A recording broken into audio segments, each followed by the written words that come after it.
Access to healthcare is especially important during a global pandemic. In the United States, most people need to pay and do so through health insurance. Around 30 million people are uninsured, and another 40 million people have health plans but are underinsured, meaning they may have significant out-of-pocket costs if they get sick.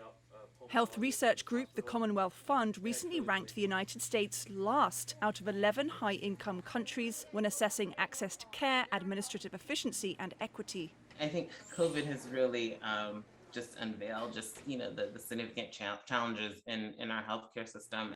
When we look at Black and Latinx adults in the U.S. Who've historically had much higher uninsured rates than white adults, for example, we also see the same similar inequities in terms of COVID diagnoses and COVID deaths. There are groups that help people get healthcare, such as nonprofit Community of Hope, which is working to end family homelessness and improve health in Washington, D.C. It holds events providing communities with essentials and has 3 healthcare centers in the U.S. Capitol that accepts patients regardless of their ability to pay. In 2020, Community of Hope provided care for around 12,000 people, an essential service to keep people healthy so that they can work, have shelter and support their families. If people don't have health insurance, they don't, their health fails, they lose their jobs, they become homeless. Community of Hope serves homeless families in another way. Their lives are lost at times, and then their family suffers with that sort of a loss. So if you're ever in the market for health insurance coverage or dental coverage, DC Health Link is the absolute best place to start.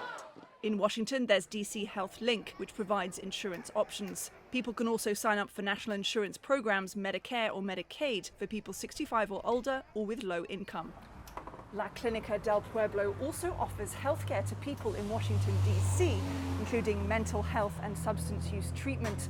It caters primarily to Latino immigrants who would not get healthcare otherwise due to administrative barriers. Here at La Clínica, we do believe healthcare is a human right, and it should be provided regardless of our ability to pay or the type of job that we have.